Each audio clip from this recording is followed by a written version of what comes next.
Before I share the moment I stood on that stage to tear away the mask of my family, you must understand the lies. My name is Jocelyn, a 26-year-old artist whose existence has been treated like a smudge on a masterpiece for as long as I can remember. They thought the spotlight belonged to her tonight, but I was the one who actually built every inch of this stage from the shadows.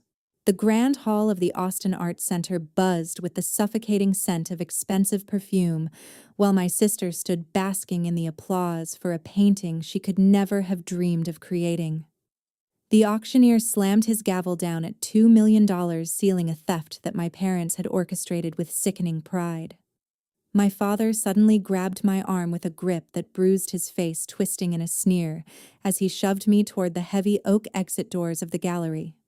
He leaned in close so the wealthy donors wouldn't hear his venomous words. My father hissed, "Look at your sister, well, you are nothing but a useless parasite, so get out of here before you make us even more ashamed of you." I did not cry or argue because I simply looked him in the eye with a calm smile that made him flinch. I whispered that the higher they climb, the harder they always fall before I turned and began walking straight back toward the center of the stage. If you have ever been silenced by the people who were supposed to protect you, then subscribe to see how I reclaimed my soul. Everything began years ago in a stifling attic room in Austin, where I first learned how to hide my talent just to survive the day. My life always unfolded in the massive shadow cast by my older sister Tabitha, who was treated by our parents as the only star destined to shine in our family. While she spent her days enjoying every luxury and the finest dresses my parents could buy, I was expected to handle the household chores, from cleaning the floors to preparing the evening meals. My only sanctuary was the few hours I spent secretly painting in the attic, where there were no judgmental eyes or sharp words to mock my efforts. I poured my soul into every canvas while Tabitha barely managed to finish her art assignments, without my mother Lydia doing half the work for her. The turning point occurred during my senior year of high school, when both Tabitha and I submitted entries for a prestigious statewide art competition in Texas. I spent many sleepless nights perfecting a self-portrait that captured every ounce of my frustration and hope, while my sister produced a shallow piece with hollow lines. One evening, Lydia slipped into my workspace and discovered my painting was vastly superior to anything Tabitha had ever created in her life. Instead of showing pride, her face twisted with a strange worry, because she feared my brilliance would overshadow the perfect future she had mapped out for her favorite daughter. The betrayal happened the very next morning, when Lydia secretly swapped the name tags on our two entries before they were sent off to the judges. I remained completely unaware of this cruel exchange until the day the competition results were officially posted on the organization's website. Tabitha unexpectedly won the first-place gold medal, along with a full art scholarship, while the entry carrying my name was dismissed as failing to meet the basic requirements. My father Arthur looked at the list and immediately turned to me to call me a lazy disappointment who never put in the effort like my sister did. When I accidentally found my original draft with my torn signature in my mother's trash can, I carried the fragments to my parents to demand the justice I deserved. Arthur looked me in the eye with a chilling coldness and commanded me to remain silent about the situation for the sake of his eldest daughter's future. He claimed that someone who had nothing to lose like me should not ruin a life-changing opportunity for someone capable of bringing fame to the family name. The silence he forced upon me was the final blade that severed my faith in our bloodline, leaving me to plan for a much longer game. "You should be happy for your sister instead of acting like a jealous child over a silly school contest," Lydia said while she admired the trophy on the mantel. I clutched the torn paper in my pocket and replied, "I am not jealous of a trophy that was stolen, and I think we both know who actually earned that scholarship." Arthur slammed his hand on the table and told me that if I ever spoke of the name swap again, he would ensure I left the house with nothing but the clothes on my back. I realized then that my talent was just a tool for them to exploit, so I began to hide my best work where they could never find it. I started painting small symbols in the corners of my canvases that were invisible to the naked eye, waiting for the day I could reclaim what was mine. Those years of living as a ghost in my own home taught me that the truth does not need a loud voice to be powerful. 3 years after the day they stole my future, I stood by the hospital bed of my grandmother Hazel and received her final gift. While the monitor beeped its steady rhythm, I watched Lydia and Arthur pacing the hallway outside as they discussed which diamond rings from her collection they would claim first. They didn't come inside to say a final goodbye because their minds were already calculating the market value of the estate jewelry. I held the frail hand of my grandmother Hazel as she whispered that true art is never found on the surface, but lives in the hidden layers most people are too blind to notice. She pressed a small rusted key into my palm and told me that the real treasure was kept in the false bottom of her old wooden vanity. I watched my mother Lydia rush into the room only after the monitor went flat, her eyes scanning the nightstand for any gold pieces left behind. During the formal reading of the will a week later, the atmosphere in the lawyer's office was heavy with greed as the assets were divided among the family. Lydia let out a sharp gasp of triumph when she was awarded the entire collection of vintage pearls that Hazel had collected over many decades. Arthur nodded with satisfaction as he secured the rights to the family vacation property, while leaving me sitting in the corner like an unwanted shadow. The lawyer finally cleared his throat and announced that the only item specifically bequeathed to me was a tattered wooden box containing a set of old paintbrushes and a stack of yellowing manuscripts. Tabitha let out a loud laugh of derision while looking at the worn bristles that I clutched tightly to my chest. Arthur stood up to leave and commanded me to take that pile of firewood out of the office immediately because he didn't want the smell of mold lingering in the room. Lydia looked at me with a sneer and said, "That old woman must have been senile to leave this pile of dry wood for you." I did not argue with her because I felt the hidden weight of the rusted key still tucked safely in my pocket. I looked her straight in the eye and replied that I was happy to keep the only part of Hazel that actually mattered to me. Once I returned to my small apartment, I used the key to open the secret compartment in the box and found a detailed manual on the exclusive invisible layer technique. I researched the documents and discovered that Hazel had been a world-class restoration expert who used rare mineral pigments to hide signatures that only appeared under specific light frequencies. I realized that my grandmother had not left me trash, but rather the chemical formulas to reclaim every stolen piece of my identity. I started painting a large canvas titled Texas Sunrise, using these mineral pigments to create a hidden story that remained dormant beneath the visible landscape. I spent months layering the paint with the old brushes and followed the manuscripts until the hidden signature was perfectly embedded in the fabric. I worked in the quiet hours of the night because I knew this technique was a weapon that required absolute secrecy until the right moment. I felt a surge of purpose as I watched the colors blend together while knowing that the truth was now resting just beneath the surface. I looked at the finished piece and whispered to myself that only I knew how to wake up what was currently hiding under this paint.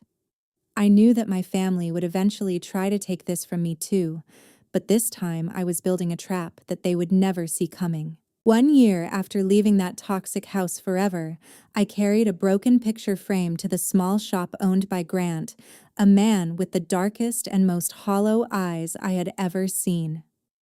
Grant was not a perfect carpenter by any means, because his hands were marked by a large scar that spoke of a violent struggle with a past he rarely mentioned. I later learned that the scar came from a failed business lawsuit that had stripped him of everything he once owned in the corporate world.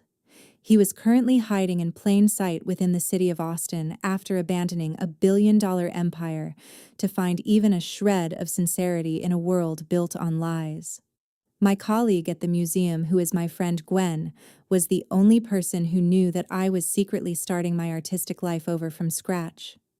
Gwen had recommended this specific shop because she trusted Grant to handle delicate materials without asking too many intrusive questions about where they originated. As I began to unpack my canvas and the old brushes left to me by my grandmother, Grant suddenly stopped his work and stared at the unique texture of my brush strokes. He recognized the specific restoration technique used by my grandmother Hazel almost immediately because he had once been a high-level collector of fine antiquities before his downfall. We began to spend long evenings together in the back of his dusty workshop, where we worked on restoring old, forgotten paintings that the rest of the world had deemed worthless.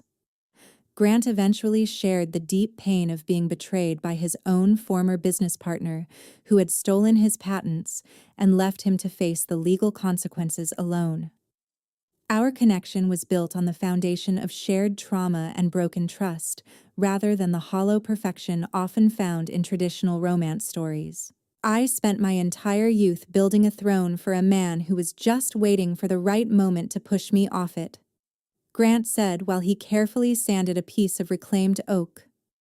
I looked at the scar on his hand and replied that I understood exactly what it felt like to have your own bloodline sell your future for a few moments of fame. We didn't need grand gestures or poetic declarations because we both recognized the quiet strength required to survive when the people you trusted most turned into your worst enemies. Gwen often visited us with news from the art gallery world, but I made sure she never mentioned my new projects to anyone who might still be in contact with Tabitha or my parents. Working with Grant allowed me to perfect the invisible mineral technique, while he designed specialized frames that could hide the lighting equipment needed to reveal the hidden layers. He taught me that a person's value is not measured by the wealth they lost, but by the courage they show when they have absolutely nothing left to lose. I felt a sense of peace in that workshop that I had never experienced in the cold mansion where Arthur and Lydia had spent years tearing down my self-esteem. We were two broken people building something unbreakable out of the wreckage of our past lives, while the rest of the world remained completely unaware of our existence. I knew that the time for hiding was slowly coming to an end because the masterpiece I was creating was finally ready to face the light of day. 6 months before the auction, a sudden phone call from Lydia dragged me back to the place I swore I would never set foot in again. My parents had suddenly developed a fake sense of concern after learning through the grapevine that I was working at a prestigious art museum in the city.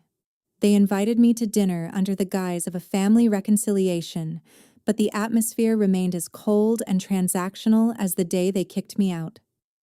During the meal, I mentioned my engagement to Grant, but Arthur and Lydia immediately turned their noses up at the idea of me marrying a crippled carpenter. Arthur told me quite bluntly that they refused to attend any wedding involving a man who had no status or future in their elite social circles. I sat through their insults with a calm expression while focusing on the fact that I no longer needed their approval to build a life of my own. After the dishes were cleared, Arthur asked me to follow him into the study to provide some professional feedback on a new painting Tabitha was preparing for an upcoming auction. He claimed that since I worked at a museum, my eye for detail might help ensure her latest masterpiece was perfect before it hit the high-end market. I walked toward the easel with a heavy feeling in my chest and stopped dead when I saw the canvas resting under the studio lights. I was completely stunned to realize that the composition and the specific color palette were almost identical to the work I was currently painting in secret. A wave of cold suspicion washed over me as I studied the brush strokes that looked far too familiar to be a mere coincidence of artistic inspiration.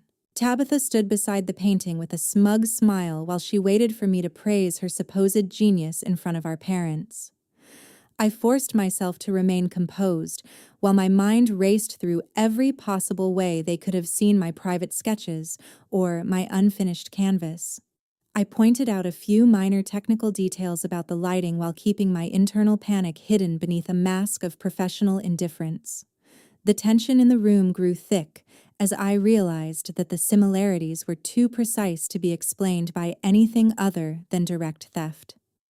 I wasn't entirely certain how they had managed it yet, but the seed of doubt had firmly planted itself in my soul during those few minutes. Lydia watched my reaction closely while she sipped her wine, her eyes searching for any sign that I had caught on to their latest deception.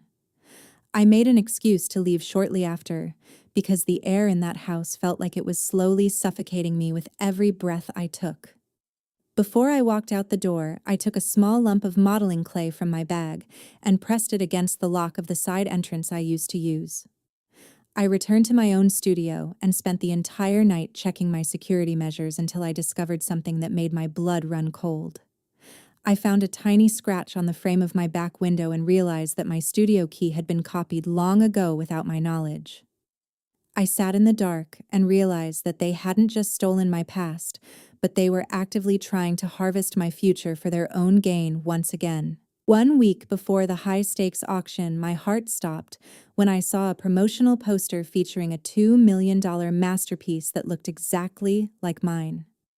My original work titled Texas Sunrise had been officially stolen and claimed by Tabitha as her own creation for the upcoming Austin event. I stood frozen on the sidewalk while staring at the glossy image because I realized my parents had actually followed through with their silent threat. Grant saw the trembling in my hands and pulled me into the safety of his workshop to help me regain my composure. He looked me in the eyes and said that we were not going to demand it back with useless words, since we were going to take it back with undeniable evidence. We spent the entire night preparing a specialized infrared lighting device based on the chemical formulas found in the manuscripts of my grandmother Hazel. Gwen visited us later that evening to provide a crucial piece of the puzzle that she had secretly obtained through her connections at the museum. She handed me a digital recorder containing a conversation between Arthur and a shady art broker named Marcus, who was known for handling stolen intellectual property. Marcus was heard laughing while he negotiated a secret percentage of the auction proceeds in exchange for verifying the false origin of the painting. I decided that I did not need to use too many complicated pieces of evidence that might confuse the public during the confrontation. I chose to focus my entire strategy on just two things, which were the hidden infrared signature and the clear audio recording. Grant spent hours testing the light frequency to ensure that my grandmother Hazel's secret mineral pigments would react perfectly under the lens. We developed a careful plan to remain silent and invisible until the very moment Tabitha stood on that stage, at the peak of her arrogance. I wanted her to feel the warmth of the spotlight and the weight of the applause before I pulled the foundation out from under her feet. Arthur and Lydia had spent decades convincing the world that I was a talentless parasite, while their favorite daughter was a creative genius.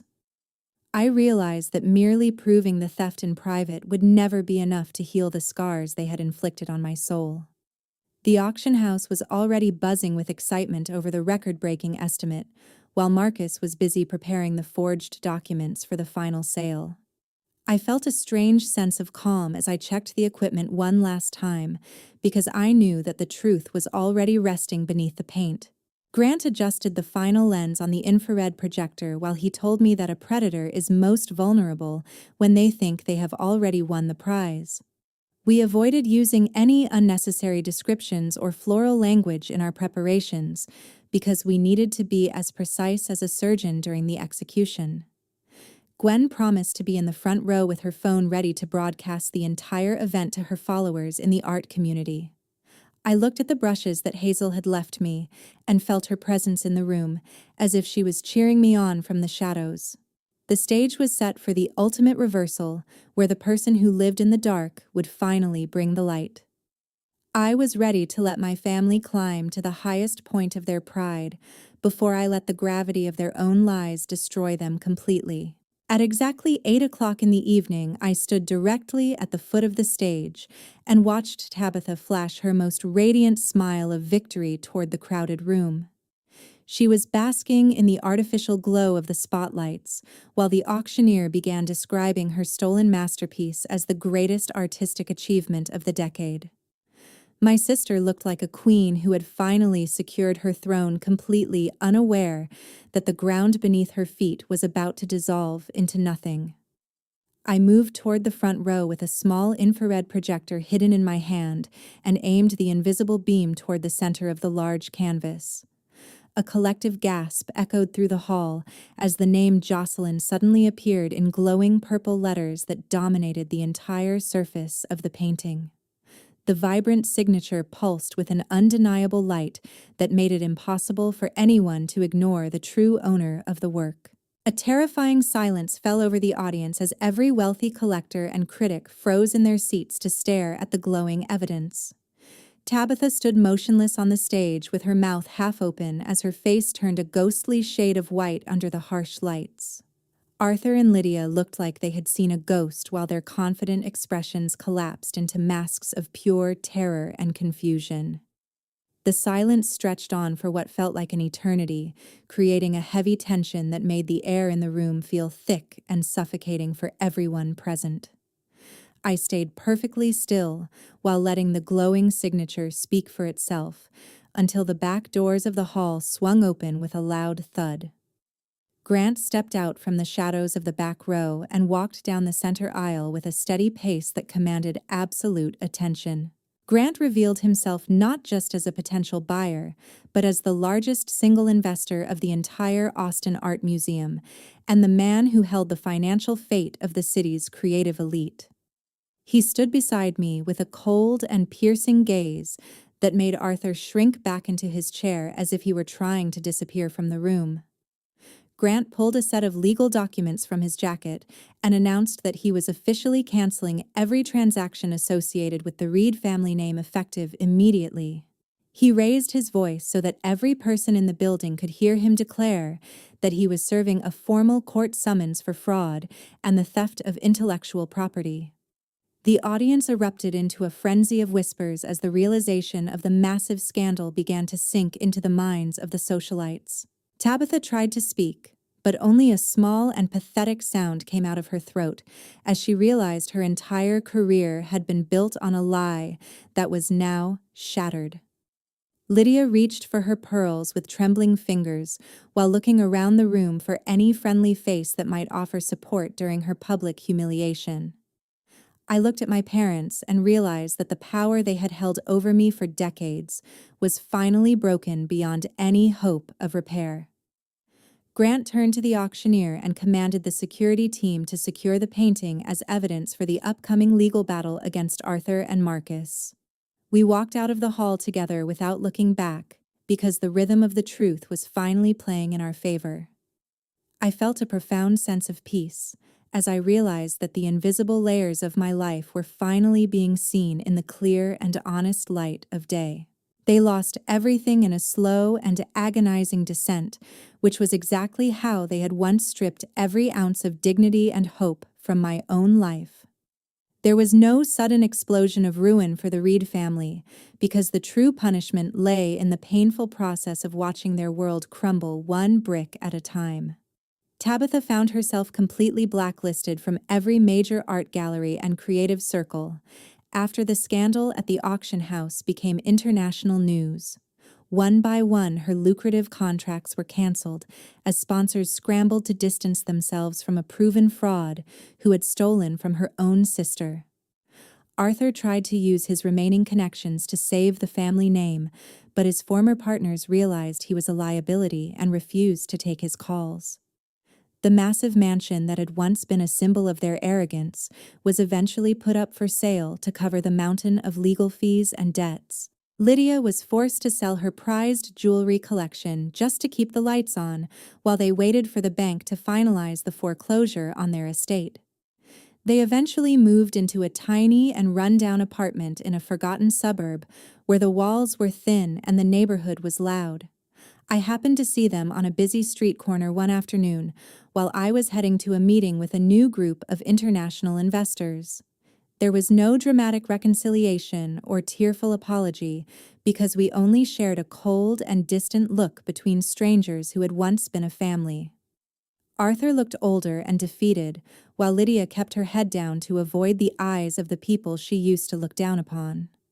I realized that my presence no longer carried any weight in their lives, and their misery no longer held any power over my heart. My original work, titled Texas Sunrise, was finally purchased by the National Museum, where it now hangs under the name Jocelyn, with the respect it always deserved. I spent my mornings working in the workshop with Grant, where we focused on building a new legacy that was based on honesty and hard work. My journey taught me that true integrity is a quiet force that can withstand even the most elaborate lies if you have the patience to wait for the light. I also learned that self-reliance is the only foundation that cannot be stolen by greedy relatives or jealous siblings who want to harvest your success. The third lesson I carry with me is that the best revenge is not found in seeking the destruction of others, but in building a life that is so beautiful you forget they ever existed. I am deeply grateful to every one of you who stayed with me through this long and difficult journey of uncovering the truth and reclaiming my identity. Your support has been the constant light that encouraged me to keep pushing forward when the shadows of the past felt too heavy to carry. I would love to hear your thoughts on this final chapter and how you feel about the slow downfall of Arthur and Lydia. Please leave a comment below to share which part of the story resonated with you the most, or what lessons you took away from my experience. Thank you for being part of this narrative and for standing with me as I finally stepped into the brilliant light of my own future. Khép lại câu chuyện của Josie, chúng ta thấy rằng công lý có thể đến muộn nhưng thực sự thì không bao giờ có thể bị che giấu mãi mãi. Hành trình của cô không chỉ là màn lật tẩy sự giả dối, mà còn là minh chứng cho việc tài năng thực thụ luôn có một chữ ký riêng mà không kẻ trộm nào có thể sao chép. Qua đây, chúng ta rút ra được những bài học sâu sắc như sự chính trực là tài sản lớn nhất của mỗi người. Mọi vinh quang xây dựng trên sự lừa dối đều sẽ sụp đổ như lâu đài cát. Gia đình nên là nơi nuôi dưỡng ước mơ, không phải là nơi tước đoạt chúng. Đôi khi, buông bỏ một mối quan hệ độc hại là cách duy nhất để chúng ta tự cứu lấy chính mình. Nếu là bạn trong tình huống của Josie, liệu bạn có đủ can đảm để bước lên sân khấu vạch trần tất cả, hay bạn sẽ chọn một cách giải quyết nhẹ nhàng hơn? Hãy để lại bình luận ở bên dưới nhé.